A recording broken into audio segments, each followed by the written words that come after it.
Buenas noches, yo soy Arturo Méndez Zarzuela, productor general de este espacio, y les pido que nos acompañen hasta las 7:55 de la noche, porque hemos preparado un programa para compartirlo con ustedes en la compañía de Pedro Guzmán Yuyi, con quien abordaremos muchos temas de importantes. Pero antes quiero recordarle que este programa, usted lo está viendo por Televiaducto Canal 58, a su vez se reproduce por la página de Facebook de NJ 2023 y por la página naturalmente de Facebook del programa Ni Más Ni Menos. Y a su vez luego puede verlo en cualquier momento, cualquier día, en nuestro canal de YouTube. Usted pone el programa Ni Más Ni Menos, la fecha del programa que le interesa ver, y ahí estará usted en contacto, sin edición y sin cortes comerciales. Vamos a dar la bienvenida a nuestro contertulio habitual, Pedro Guzmán Yuyi. Buenas noches Arturo, buenas noches a los amables televidentes. Bueno, estamos aquí, Arturo, a disposición. Yuyi, los bomberos de San Cristóbal emitieron un informe al que mucha gente le ha llamado la atención. Dicen que una empresa de reciclaje instalada en el antiguo mercado de San Cristóbal contenía acumulaciones de gases y materiales inflamables, los cuales con chispas, ignición, calor o fricción pudieron generar, porque tampoco son, ellos no dicen generaron, sino porque es un informe muy ambiguo, no tiene la certeza de nada, sino son suposiciones. Dice que estos pudieron generar la activación de la explosión ocurrida el 14 de agosto. Según las conclusiones del informe preliminar del Cuerpo de Bomberos, como consecuencia de esta explosión fallecieron 34 personas, han fallecido ya, y algunos 60 heridos. La trayectoria de los fragmentos de los materiales en diferentes direcciones evidencian que el epicentro de la explosión lo ubican en la calle Padre Ayala, casi esquina Jacinto J. Peinado. Ese era el área donde la empresa almacenaba y realizaba reciclaje de plásticos, y se encontraron elementos que apuntan a la emanación de gases de combustibles que pueden generar, no que generaron, por el calentamiento de dichos materiales, los cuales, al estar encerrados y no poder ventilar, pudieron crear una significativa acumulación en el tiempo, los cuales pueden provocar un incendio o una explosión como la sucedida. Gases se pueden generar por el sobrecalentamiento del plástico, son metano y etileno, estos son inflamables. Ellos, los bomberos de San Cristóbal, hablan de que se pueden y que pudo haber sucedido en un informe que jamás puede ser forense, jamás puede ser utilizado en función de como ya se ha hecho, porque ahí tenemos que se allanó la vivienda de un señor llamado Vidal, que era el dueño de la fábrica de explosivos. Vamos a ver este video donde se realizó un allanamiento. A las 4 de la madrugada se le tiraron a ese señor. Lo apresaron a él, apresaron a Eduard Vidal y a su esposa y a una hija de ella en un allanamiento realizado en su residencia para ser investigado en la explosión. Escuchemos. En la sede regional de la Policía Nacional en San Cristóbal se encuentran detenidos Eduard Vidal, su esposa Maribel Sandoval y su hija Carolina Vidal. Los 3 miembros de esta familia propietaria de la empresa Vidal Plus fueron arrestados a primera hora de este miércoles, luego de un allanamiento ejecutado por el Ministerio Público y otros organismos en el residencial Gran Jinete de Villa Fundación, aquí en San Cristóbal. El abogado Norberto Rondón, representante de Eduard Vidal y su familia, negó que esa empresa tenga responsabilidad en el origen de la explosión que acabó con la vida de al menos 33 personas el pasado día 14. Ahí no había una fábrica de plástico. Esa es una vulgar mentira del Ministerio Público, de los bomberos y de quien sea que lo diga.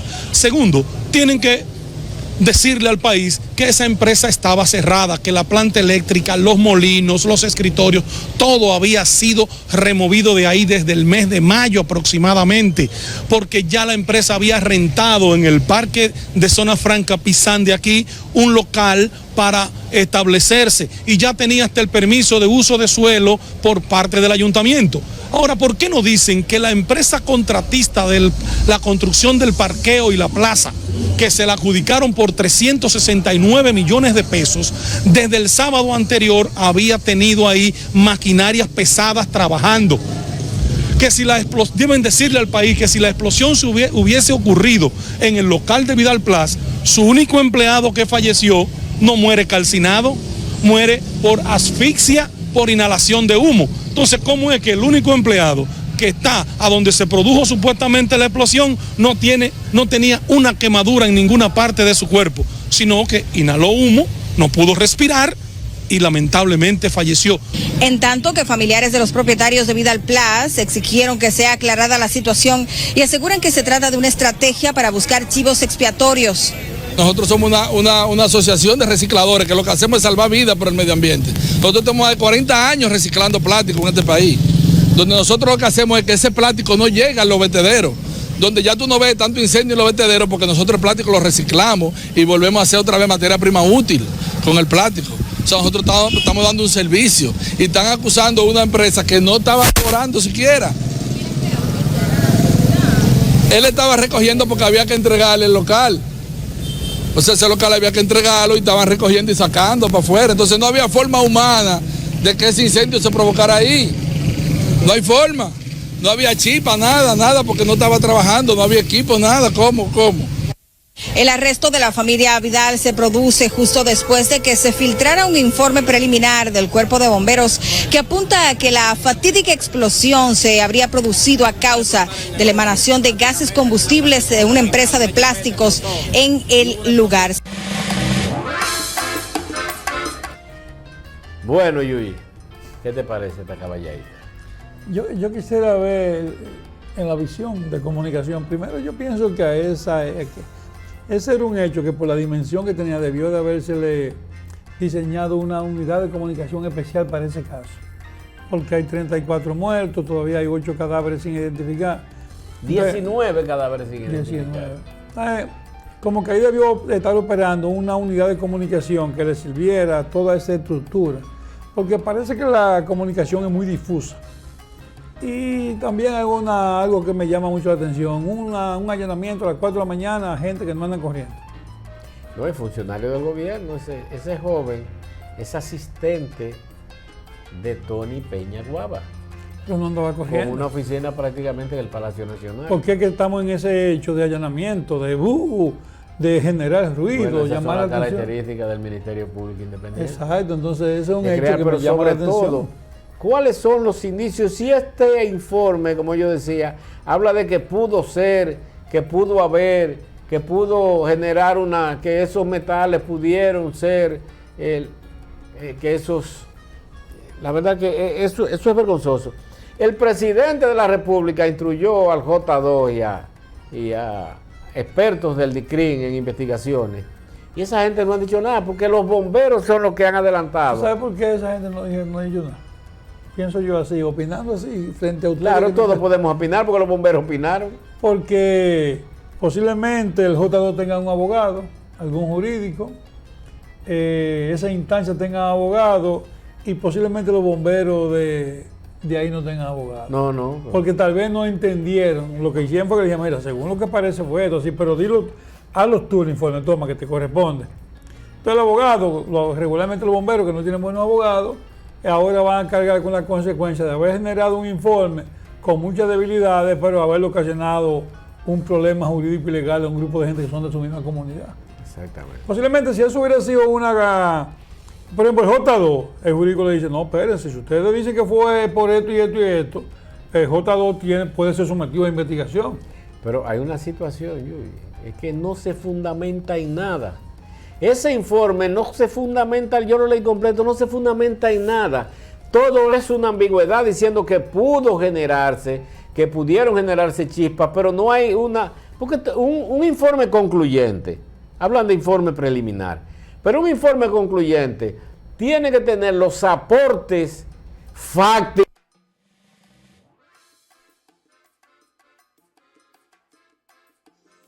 Aquí en la sede regional de la Policía Nacional en San Cristóbal se encuentran detenidos Eduard Vidal, su esposa Maribel Sandoval y su hija Carolina Vidal. Los 3 miembros de esta familia propietaria de la empresa Vidal Plus fueron arrestados a primera hora de este miércoles.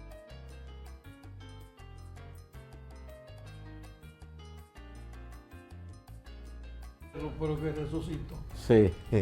Pues mire, entonces, un informe con estas características, para que haya los sometimientos y un allanamiento y apresamiento a las 4 de la mañana a una familia, es que no puede ser así. No puede ser así.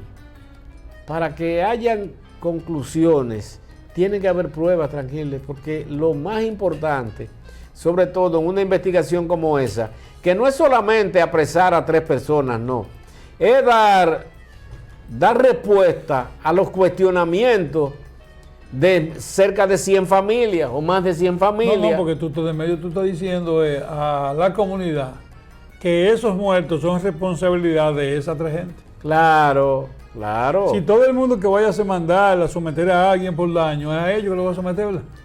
Pero imagínate, entonces tú es una situación. Yo no soy abogado, con pero tantas ambigüedades. me dio la impresión. Claro, es que ellos son los responsables. Si fue, esos son los responsables. Sobre todo, una empresa que hasta el mismo alcalde de San Cristóbal admitió que ya se estaban mudando, porque ahí al otro día de esa explosión, eso fue el 14 de agosto, el día 15 se iba a dar el primer palazo, picazo, machetazo, para construir ese edificio que iba a ser un parqueo público. Que dice el abogado de la familia Vidal que ya tenían movimientos de tierra y eso, con equipos pesados, porque tenían una adjudicación por 369 millones de pesos para la construcción de ese inmueble. Pero bueno, estamos en República Dominicana. Lamentablemente no nos acostumbramos a hacer las cosas como se debe ser. Todo tiene que ser a la carrera.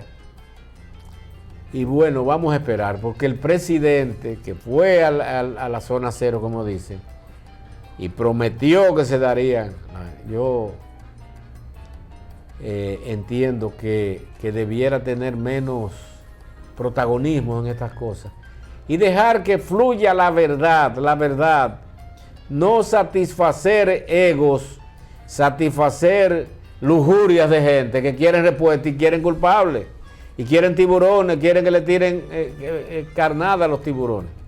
Ya el presidente incluso había anunciado que iba a haber un sometimiento. Claro, sí. Lo que indica que ya eso... que él tenía el informe, pero con ese informe, por Dios. Sí, pero además que no pueden poner nada, además el presidente no tiene que estar opinando todo lo que le llega a la cabeza. Exactamente. No pueden poner un presidente a eso. Y menos en campaña.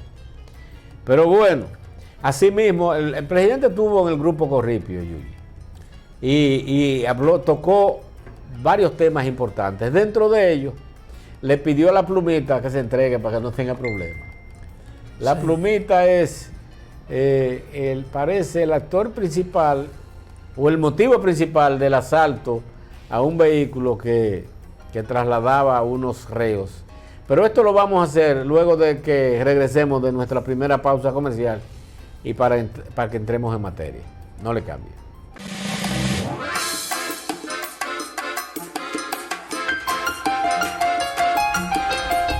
Bien, gracias por mantener nuestra sintonía. El presidente de la República estuvo en el almuerzo del grupo Corripio y allí habló de todo. Habló de reelección, habló de partidos políticos y se refirió en una ocasión a la plumita. La pluma o la plumita era uno de los presos que se trasladaban desde La Victoria hasta San Pedro de Macorís, el Palacio de Justicia, y hoy el presidente, eso sucedió ayer, Y hoy el presidente Luis Abinader exhortó al prófugo de la justicia, Johnny Oscar Charles, alias Johnny La Pluma, a entregarse a las autoridades y terminar con la persecución iniciada ayer tras fugarse mientras era trasladado desde la cárcel de La Victoria.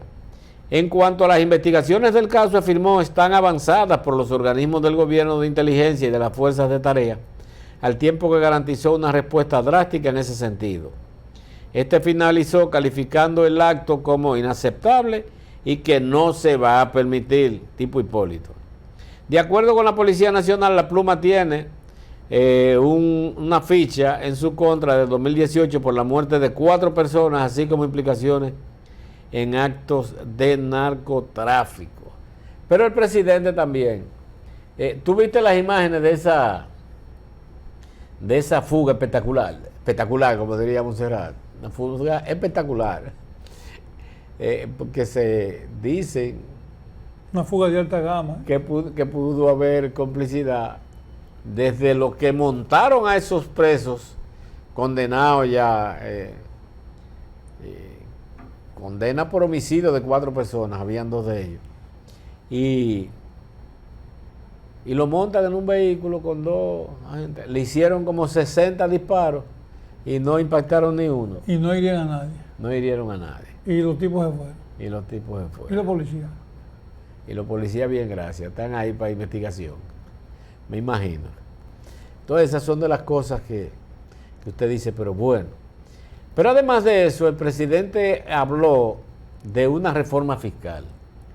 Pero vamos a dejarlo hasta ahí, para yo comentarle algo a propósito de la fuga y de la plumita. Y de la declaración. Miren, no voy a opinar. Le voy a leer algunas opiniones sobre ese hecho en relación a lo que el presidente habló en el Grupo Corripio. Primero debo decirle que en la mañana solamente estaba Telesistema en el aire. Antes, cuando hablaba el presidente, siempre se enganchaban varios canales, aunque no fueran contratados. Una entrevista del presidente, regularmente muchos canales se agregan para retransmitirlo por la importancia que tiene. En este caso se quedó en el canal 11. Usted entenderá sus razones. Yo no quiero enfocar las razones. Yo lo que pienso es que el presidente se expone más de la cuenta y está dejando de tener importancia en términos mediáticos. Pero los comentarios, miren algunos de los comentarios sobre ese tema. El presidente dice: Abinader a La Pluma, el prófugo de La Victoria, yo le recomiendo que se entregue. Esa declaración del presidente Abinader tiene 300 comentarios. Mire lo que dice el primer comentario. Dice un tipo de que Rafael N. 2393, una fuga de esa magnitud indica que esa persona se va del país o ya se fue. Otro dice, tiene que recomendar eso porque su gobierno no puede hacer nada para atrapar. 3 años después siguen en Belén con los pastores, no saben gobernar. Julio Vandejor dice, la delincuencia y la criminalidad tienen de rodillas a Luis Abinader y a sus funcionarios ineficientes. Nicole Belmoreno, jajaja, oye ahora. Pero Presi, no lo escuchan sus funcionarios y lo va a escuchar La Pluma. Que se le ve quienes manejaron eso, están mejor preparados que la policía y usted lo vendió al país con el plan Giuliani, le pone Giuliani. Eso tiene 300 comentarios y solamente le comento para que ustedes vean cómo la gente valora algunos de los pronunciamientos que hace el presidente. Comunicacionalmente no me está convenciendo lo que el presidente está haciendo. No, porque él le está haciendo swing. Tú has visto en términos de bateador que le hace swing a todo. Y hay que ser un especialista. Solamente Vladimir Guerrero, el padre, era un especialista que daba jonrones hasta con los piconazos. Pero todo el que le hace swing a todos los lanzamientos, los buenos y los malos, normalmente se poncha. O da un piconcito o un flycito. Y el presidente ha estado abusando de su buena imagen, de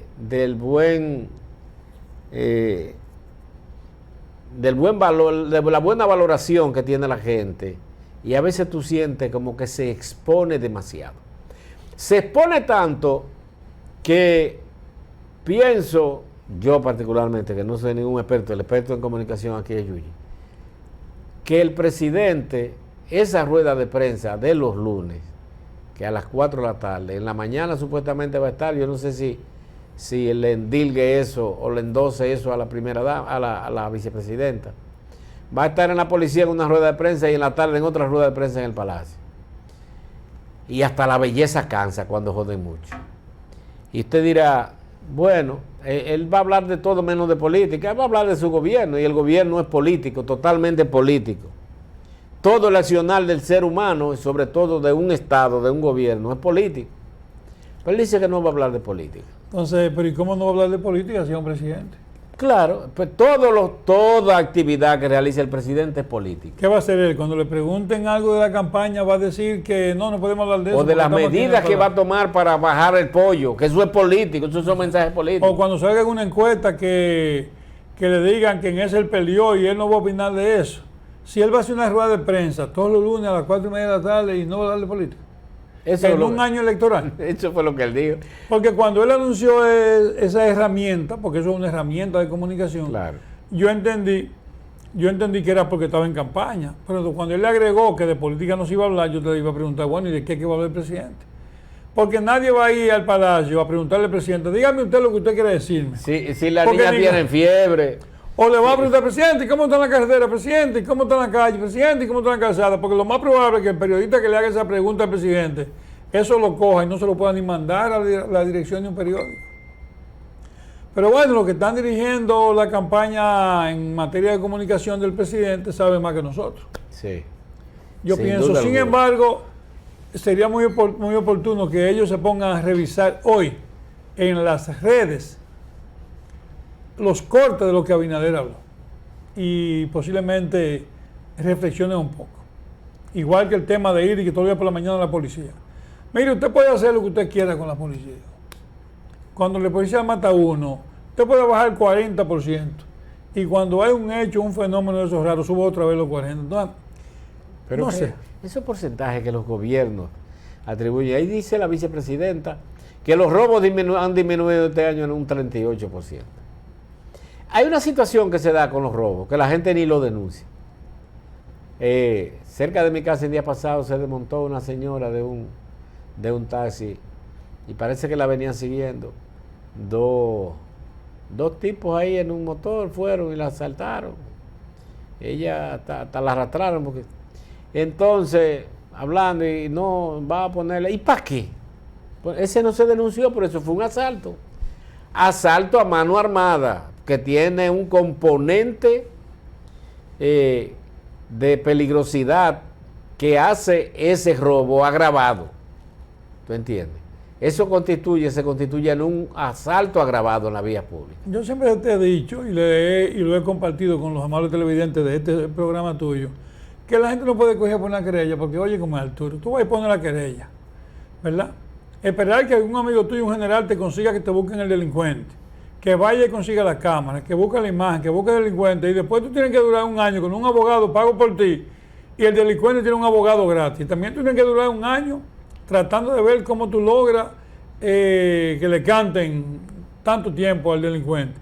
Pero resulta que el delincuente tiene un empleado público que lo paga tú, que has sido atracado, con tus fondos, con tus impuestos, tú le pagas un abogado a un delincuente.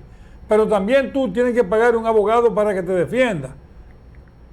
Yo pienso que el sistema jurídico dominicano está armado específicamente para que el delincuente tenga preeminencia. Por eso que tú ves que mucha gente, Arturo, no va a poner la querella. No, porque no poner la querella es el calvario que representa. Hasta poner la querella en este país es un calvario. Porque tú vas a esa fiscalía de ahí, de primero tú vas a la policía. Eso es un estuchito que acaba la gente parado. Esperar que el policía termine. Si no es que tú tienes ninguna comodidad para tú ir a denunciar a un delincuente, tú tienes mucha dificultad. Y si la cámara tuya es mala, tú dices, no, pero que esa cámara no se ve bien ahí. Tú no consigues otra cámara. Si la policía quiere que tú le hagas también el trabajo, y después la fiscalía quiere que tú pagues un abogado para... Es un lío. Pero todas esas cosas se dan. Y el presidente, bien gracias, él es el presidente y ese es su gobierno. y todo eso lo va a hacer en su oficina, que es el Palacio Nacional. Ahí, y lo que sucede es que mientras todo esto está pasando, estamos en campaña, el presidente está en campaña, y la Junta Central Electoral quiere limitar el accionar de los partidos políticos. ¿Con cuáles fines?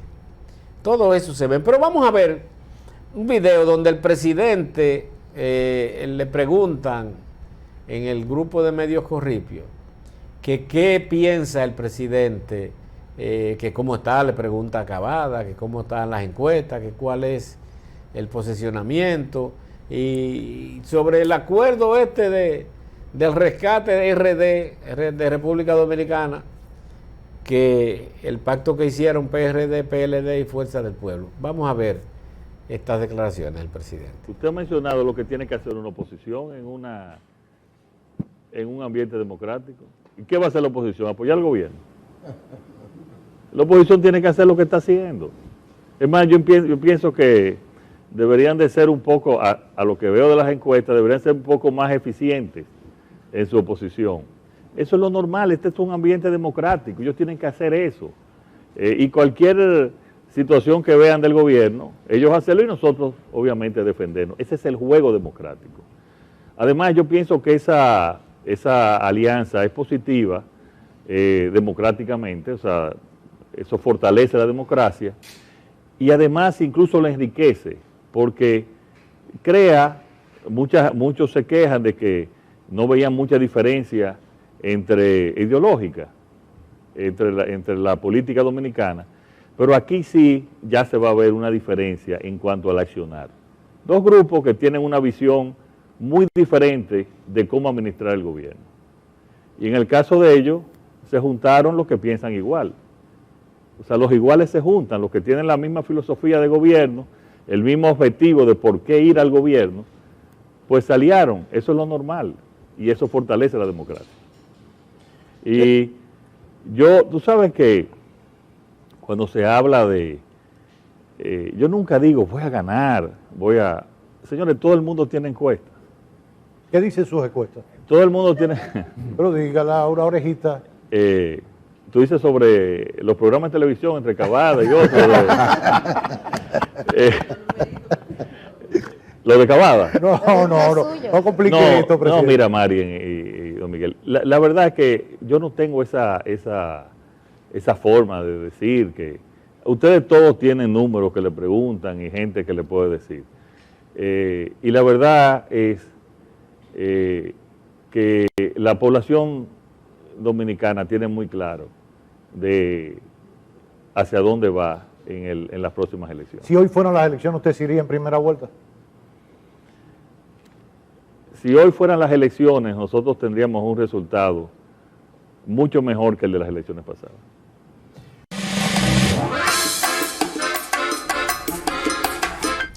¿Cuál es tu opinión de esta? Ahí hay dos aspectos que tal vez hay que separarlos. Él dice que entre los iguales se juntan. Sí. Yo pienso que el presidente se le olvidó que se está juntando con 20 partidos aliados también. Sí. No, y que se juntó con Lionel en el periodo Se juntó con Lionel. No es que se va a juntar con esos 20. Entonces, entre iguales nos juntamos. Ahí tiene que decir entre iguales nos juntamos porque aquí el sistema de partidos está muy influenciado. Eso por decir esa parte. La parte de los números. Yo pienso que Cavada le preguntó bien. Cavada dijo, si hoy fueran las elecciones. Claro. Pero resulta que las elecciones no son hoy. Las elecciones son dentro de 9 meses. Él tiene de frente una alianza que lo que tiene es 1 o 2 semanas de que se empezó a formalizar. Naturalmente él tiene una cosa a favor, que es la decisión de un presidente. Mira, Arturo, siempre se ha dicho que los presidentes no se pueden amenazar. Sí. Porque si algo afectó en algún momento a Hipólito Mejía, se dice que fue porque en algún momento Hipólito habló del apresamiento de Lionel. Y eso hizo que Lionel saliera para la calle, invirtiera en el país, dicen que en ese momento 182 mil millones de pesos del Banco Central, y mantuvo pago, iniciando obras por donde quiera, y pudo cambiar la correlación de fuerza que había en favor de Hipólito y en contra de Danilo. Y la volteó a favor de Danilo y en contra de Hipólito. Entonces los gobiernos no se pueden atrincherar porque no se sienten... Eso no lo entendió nunca Danilo. No, Danilo lo entendió. Yo tengo mi análisis por qué no lo entendió Danilo. Yo creo que lo entendió. Porque yo creo que mucha gente dice que la presencia de Macarrulla en el gobierno y la presencia de Macarrulla en el sector financiero de Luis y la presencia de Macarrulla como constructor de la cárcel de la Victoria con un contrato de alrededor de unos 1.800 millones de pesos, como que eso no fue casual. Tal vez era que en ese momento se estaban dando las señales de humo, viendo a ver si se motivaba, porque, bueno, pero como decía, eso es otro espécimen. Yo lo que pienso es que el presidente tiene una decisión tomada, es de reelegirse. Sí siento que la alianza va a un paso, bueno, son 2 semanas, hay que esperar un poco a ver si la alianza se consolida en el tiempo y se expande. Y se amplía, exactamente. Y se amplía. Entonces, porque sin embargo, miren, es tan sencillo. Hace 2 semanas, fue el 21, la rueda de prensa de la alianza. Y hasta el día 19, el PRM estaba que no necesitaba a nadie. El PRM estaba solito en el escenario, que aqueroseaba a todo el mundo.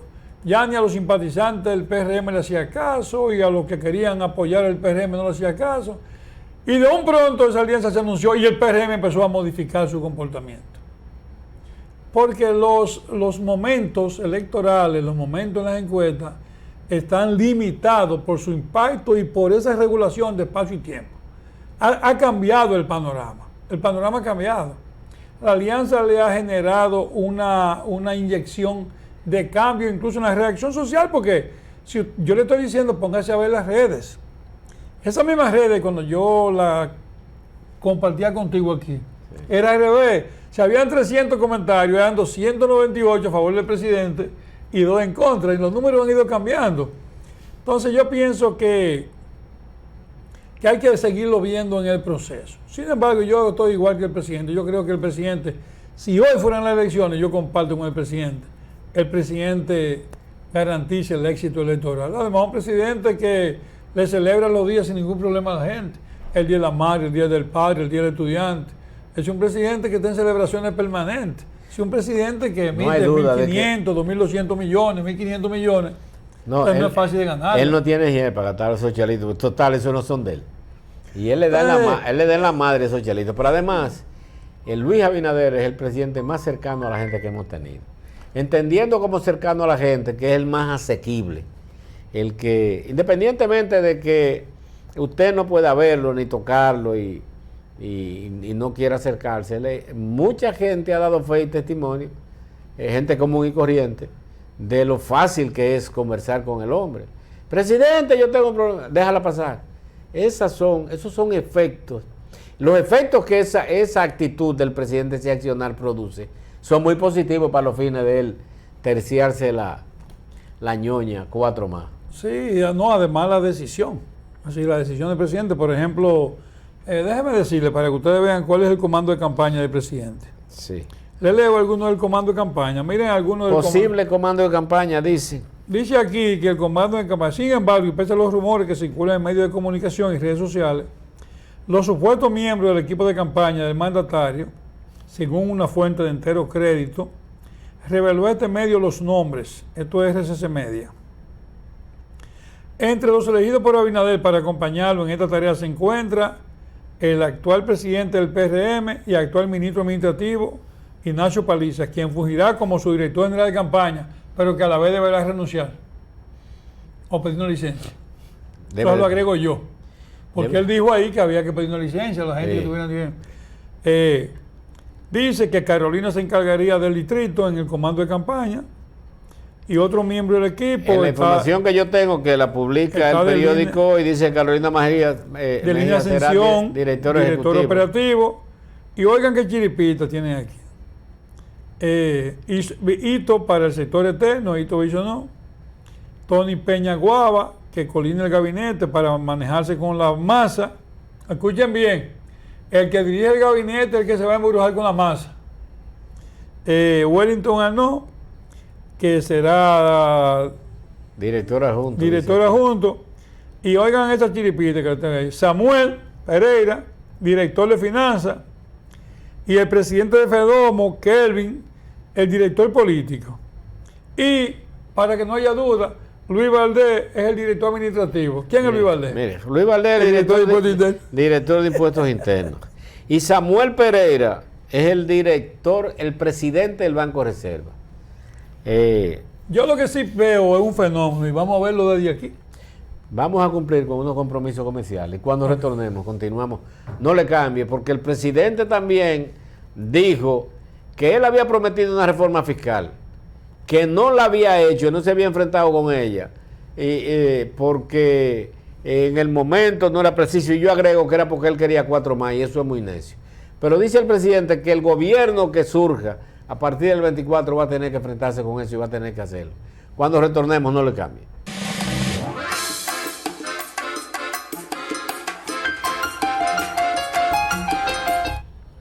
Gracias por mantener nuestra sintonía. Pero hablábamos cuando nos fuimos de que el presidente Yuyi anunció textualmente que él había propuesto. Déjame hacer un comentario antes del tema de los impuestos. ¿Sí? Ajá. Sí, porque quedamos haciendo un comentario anterior que yo creo que le va a interesar a los mocanos antes de ese tema. Tú tienes el listado ahí ese es el listado de lo que son supuestamente parte del comando de campaña. Sí. Paliza, Carolina, Deline, Bisonó, Tony Sí. Peña, Wellington, Samuel El Pereira. director general de campaña, Ignacio Paliza, Carolina Mejía, directora ejecutiva de campaña, Deline Ascensión, director operativo, Hito Bisonó, jefe del sector externo, Tony Peña Guava, supervisor general, Wellington Arnaud, director adjunto, Samuel Pereira, director de finanzas, Kelvin Cruz, político, y Luis Valdés, director administrativo de la campaña. Así, a grosso modo. ¿Dónde están los mocanos ahí? Mocano. Wellington, él no. No, Wellington no. Lo de de descendencia. No. Bueno, tú dices Andrés, Rafa Santos. Sí, donde están los líderes mocanos. Yo espero, es una buena información para los mocanos, que no lo hayan puesto ahí a dirigir campaña, porque tal vez lo van a poner en un ministerio. Es posible. La realidad es que este es un gobierno que está desconectado de los mocanos. Este gobierno con Moca nada más tiene un enchufle. ¿Cuál? Andrés.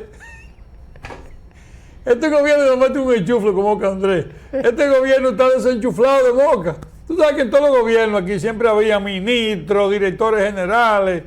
Aquí el gobierno está desconectado de Moca. Algo malo le hizo a Moca a Abinader. Bueno, pero Rafa Santos, director de la OPRE, una dirección general buena. Sí. No se hace. ¿Quién está con Rafa? Capaz que OPRE es algo como muy técnico y parece que por ahí como que hay poco batimento. Poco papamento para los... No, ahí hay algunos mocanos ahí junto con Rafa. Pero cuando te hablo de funcionarios que tengan que ver con el componente político local, es verdad. Yo vi que Fulcar salió por ahí como un loco diciendo que ya era el hombre de diablo, no candela. Ya yo pienso que Fulcar creía que le iban a poner a dirigir la campaña. Oh. Entonces yo pienso que todos esos nombres que están ahí lo que te indican a ti es entonces que Moca está desconectado de la campaña o para Andrés Bautista viene un decreto. Porque toda esa gente que tú estás viendo ahí, van a coger licencia. ¿Tú crees que van a coger licencia? Eso lo dijo el presidente. Porque es muy bueno. Siempre el presidente dijo 30 veces que no se iba a reelegir. Lo último que le dijo a un periodista fue ese video que tú tienes ahí, donde yo te estoy diciendo, llévamelo al palacio. Llévamelo al palacio. Él dijo hoy que fue que el tipo lo sacó de contexto en el corte. Sí. Yo dije, tú me sacaste de contexto, cabada, porque recuerda. Pero bueno. Esperemos que ese comando de campaña sea porque algún mocano va a entrar en el gobierno del presidente Abinader. Mucha gente ha entendido que independientemente que Andrés... Porque si no, los mocanos no la vamos a empatar con Abinader. Si el presidente no le da ningún nivel y valoración a los mocanos nos la vamos a empatar. ¿Tú crees? Sí, yo pienso que sí, que se la van a empatar los mocanos. Y yo espero que la medición que hicimos del asunto senatorial no sea una expresión de que la gente, frente al abandono que le está haciendo el presidente al liderazgo del PRM a nivel local, no sea una reacción frente a ese fenómeno. Acuérdate que aquí siempre ha habido ministros que resuelven muchos problemas a la comunidad, y en este gobierno actual no hay mecanismo ni vía para resolver ningún problema. Entonces yo pienso que el presidente está a tiempo, y en este proceso bien debería designar a, yo digo a Andrés, porque el dirigente del PRM de más alto nivel, y sería una buena columna para ayudarlo con ese proceso de reelección que el presidente empieza a desarrollar a partir de la semana que viene, pero que el presidente debe saber que hay pocos favores repartidos por el país. Eso es lo que yo pienso. El presidente hará su primer periplo el fin de semana para buscar la reelección. Espera hacer una Acuérdate que campaña los pobres van decente. a vocear a 200 en la oposición. En el gobierno van a vocear 500 y a 1000, pero ellos con el compromiso de que Repite eso, ¿cómo es? los pobres en la oposición van a 200 a vocear. A vocear los mítines van a 200 pesos. Pero en el gobierno es de 500 para arriba. Pero con un problema, que si ya tú eres PRMista de hace mucho tiempo y nada más te dan los 500 del mítin, eso no te compromete ni te amarra. No. Porque la gente entiende que los gobiernos debían resolver el mayor problema. Yo pienso que Andrés podía resolverle un gran problema a los planes reeleccionistas del presidente. Y te dije que yo espero que el sondeo que se hizo sobre la senaduría de Payá no sea una expresión de descontento de Moca por el poco vínculo que hay entre el presidente y los mocanos. Pero aparte de todo eso, independientemente de que tú veas, hablando de la reelección, bueno, ya no hay tiempo para tocar el tema ese de la propuesta de reforma fiscal que quiere el presidente para el nuevo gobierno. Vemos que el único que está encendido con eso, de los 4 más, y que pide 4 más es Guarocuya, que dicho sea de paso es un nuevo integrante de la familia PRMista. O sea, que no es un PRMista de tradición, nunca lo fue, nunca fue PRDista realmente. Y tú sientes muy tímida, y solamente los diputados que están disputándose la representación por el Partido Revolucionario Moderno, cuando terminan su perorata, dicen, para acompañar al presidente 4 más.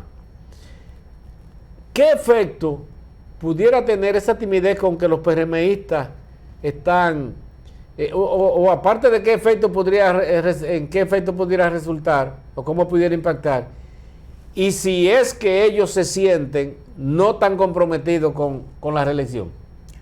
Bueno, por ejemplo, ¿cuál es el trabajo que está haciendo Rafa Santos para que Luis dure 4 más? No está haciendo nada. Aquí mayormente los dirigentes no están haciendo nada. Pero yo pienso que en el caso de Guarocuya, no sé si ese es el análisis de ellos, debe ser transferirle popularidad de Guarocuya al presidente. Exacto. Sí, pero es el único que tú sientes Digo, que con vehemencia, por lo menos en un discurso. Transferir popularidad de Guarocuya al presidente, yo no sé si el presidente está mejor valorado que Guarocuya, yo pienso que el presidente debiera estar mejor valorado. Por tanto, yo no estoy seguro que Guarocuya sea el que le transfiera popularidad al presidente. Habría que ver cuál tiene mejor valoración en Moca. Lo que sí es una realidad es que la mayoría de los cuadros políticos del PRM no están en política. No están en eso. Yuyi, gracias Arturo. A ustedes, gracias por soportarnos. Esperamos haber cumplido por lo menos medianamente con las expectativas que nos propusimos, y mañana estaremos aquí como de costumbre a las 7 de la noche. Manténganse ahí para que continúen con Dalia Grullón Sin Rodeos. Buenas noches. Buenas noches.